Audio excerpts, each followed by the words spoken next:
नमस्कार। स्वागत है आप सबका राजनीति के इस अखाड़े में। मेरा नाम है अजय सेठिया। मित्रों, भूपिंदर सिंह हुड्डा अच्छा खेल रहे थे।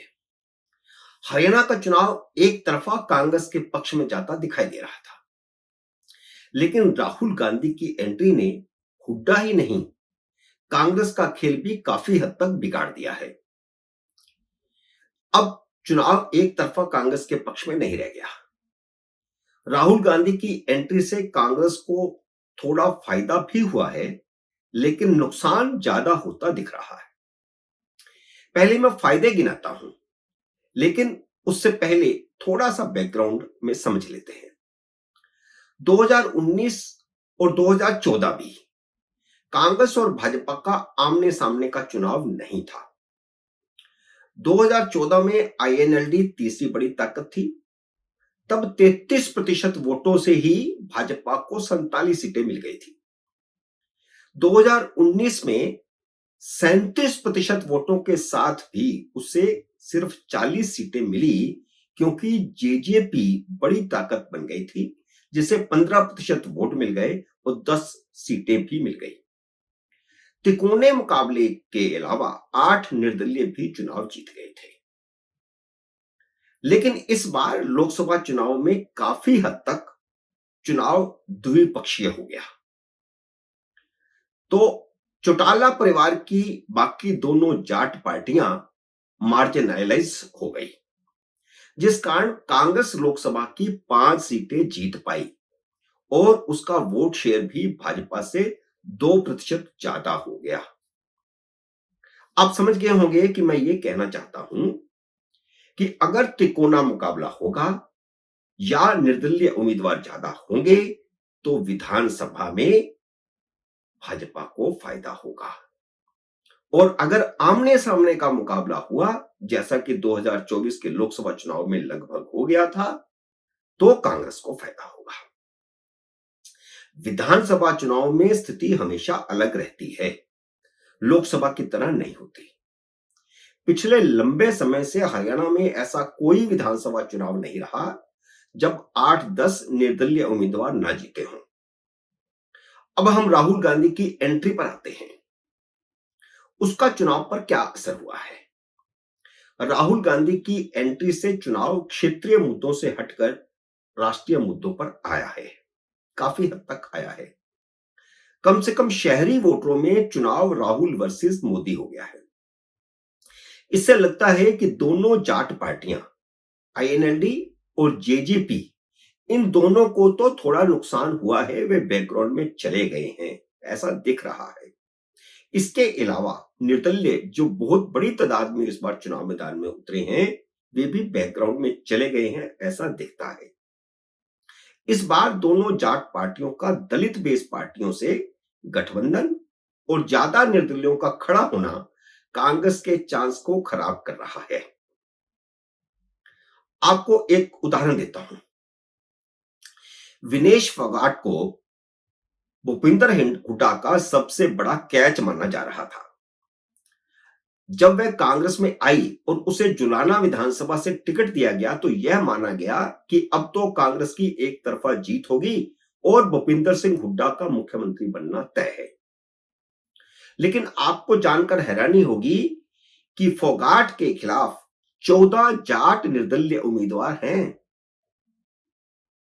यानी जाटों की विनेश फोगाट के साथ सहमति पूरी नहीं है।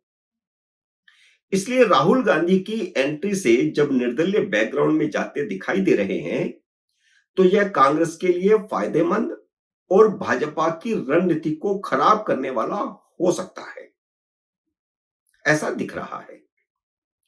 आपको एक और उदाहरण देता हूं। लाडवा में जहां मुख्यमंत्री नायब सिंह सैनी चुनाव लड़ रहे हैं, वहां जाट और सैनी लगभग बराबर हैं। जट सिख भी वहां अच्छी तादाद में हैं। नायब सिंह सैनी के खिलाफ 8 जाट और 6 जट सिख चुनाव लड़ रहे हैं। इस तरह जाट और जट सिख किसी ना किसी तरह से भाजपा को फायदा पहुंचा रहे हैं, क्योंकि सैनी वोट तो सारा का सारा नायब सिंह सैनी के साथ जाएगा और जट वोट बिखर जाएगा, जाट वोट भी बिखर जाएगा। इस समय जो दिख रहा है मैं वह बता रहा हूं, लेकिन इसका मतलब यह नहीं है कि वास्तव में चुनाव द्विपक्षीय हो जाएगा, जो कि कांग्रेस की, राहुल गांधी की रणनीति है, क्योंकि 2024 में द्विपक्षीय होने से उनको फायदा हुआ था और राहुल की एंट्री से उनको फायदा हो रहा है, द्विपक्षीय हो रहा है। ये दोनों जाट पार्टियां बैकग्राउंड में चली गई हैं, निर्दलीय बैकग्राउंड में चली गई है। ये कांग्रेस की सोच है और आमतौर पर लोगों की सोच भी यह बन रही है, लेकिन यह आज की स्थिति है। जमीनी हकीकत यह है कि कई जगह पर निर्दलीय उम्मीदवार बहुत ही ताकतवर है। जैसे भाजपा की टिकट न मिलने पर भाजपा सांसद नवीन जिंदल की मां सावित्री जिंदल हिसार में निर्दलीय चुनाव लड़ रहे हैं। उसका जीतना लगभग तय है। तो इसी तरह 8-10 का जीतना मुझे अभी भी लगभग तय लग रहा है। हालांकि फायदा हुआ है कांग्रेस को, राहुल गांधी की एंट्री से ये बैकग्राउंड में चले गए हैं, ऐसी आम धारणा है। कांग्रेस के 29 बागी चुनाव लड़ रहे हैं, जो कांग्रेस का खेल बिगाड़ रहे हैं। अब आपको राहुल गांधी की चुनाव मैदान में एंट्री से कांग्रेस के होने वाले नुकसान गिनाता हूं। पहला नुकसान तो यह हुआ है कि चुनाव राहुल वर्सेस मोदी हो गया है, जिससे भाजपा को सीधा फायदा होना शुरू हो गया है। अब तक नेगेटिव वोट इलेक्शन था, यानी भाजपा के खिलाफ जबरदस्त एंटी इनकम्बेंसी थी और लोग भाजपा को सत्ता से हटाना चाहते थे। 10 साल हो गए थे, एंटी इनकम्बेंसी थी और नेगेटिव वोट था, सरकार के नेगेटिव वोट था। एंटी इनकम्बेंसी को खत्म करने के लिए पहले मनोहर लाल खट्टर को मुख्यमंत्री पद से हटाया गया था। टिकट बंटवारे तक तो उनकी भूमिका थी, लेकिन चुनाव प्रचार से उन्हें लगभग गायब कर दिया गया है। तो एंटी इनकम्बेंसी को कम किया जा रहा है। राहुल गांधी की एंट्री के बाद जैसे ही चुनाव मोदी वर्सेस राहुल हुआ, भाजपा के लिए एंटी इनकम्बेंसी वाला चुनाव पॉजिटिव वोट इलेक्शन दिखने लगा है। तो यह राहुल गांधी की एंट्री से प्रो भाजपा हो गया। भाजपा का प्रचार पहले से ज्यादा हमलावर हो गया है। जो पहले सिर्फ हुड्डा को टारगेट करके दलितों को उनके शासनकाल में हुए अत्याचारों की याद दिला रही थी, उसने अब राहुल गांधी के झूठे प्रचार पर भी हमलावर होना शुरू कर दिया है। देखिए, एक बात समझ लीजिए कि इस बार चुनाव दलितों के हाथ में है। तो पहले भाजपा हुड्डा को टारगेट कर रही थी दलितों के मुद्दे पर, पिछले 10 साल के शासन में जो अत्याचार दलितों पर हुए उनकी याद दिला करके, लेकिन अब भाजपा ने राहुल गांधी के गड़े मुद्दे उखाड़ने शुरू कर दिए। नरेंद्र मोदी अपने भाषण में बार बार कह रहे हैं कि आपको लोकसभा चुनाव में गुमराह किया गया, जब तक वह है तब तक आरक्षण खत्म नहीं हो सकता। और दूसरा, उनका वह बयान जो उन्होंने अमेरिका में दिया कि एक समय में आकर के हम आरक्षण खत्म कर देंगे। दूसरी तरफ कांग्रेस, जो अब तक सिर्फ हुड्डा को सामने रख करके चुनाव लड़ रही थी, उसे दलित वोट बचाने के लिए हुड्डा को पीछे करके शैलजा को आगे लाना पड़ा है, जिससे मुख्यमंत्री को लेकर हुड्डा समर्थक जाट आशंकित हो गए हैं।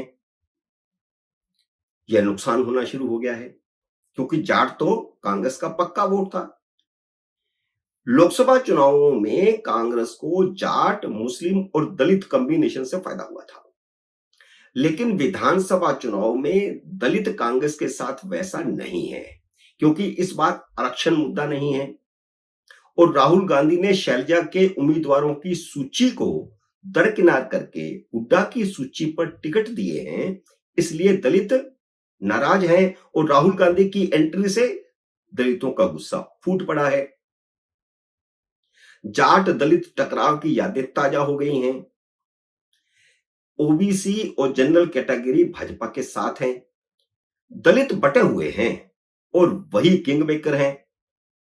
इसलिए नरेंद्र मोदी ने हर चुनाव रैली में दलितों को गुमराह करने के लिए राहुल गांधी को टारगेट करना शुरू कर दिया है और उनका अमेरिका का बयान याद दिलाना शुरू कर दिया है, जिसमें उन्होंने कहा कि एक स्टेज पर आकर के हम आरक्षण खत्म कर देंगे। आरक्षण का जो मुद्दा लोकसभा चुनाव में कांग्रेस को सीटें दिलाने में कामयाब रहा, वही मुद्दा राहुल की एंट्री के साथ ही कांग्रेस को भारी पड़ना शुरू हो गया है।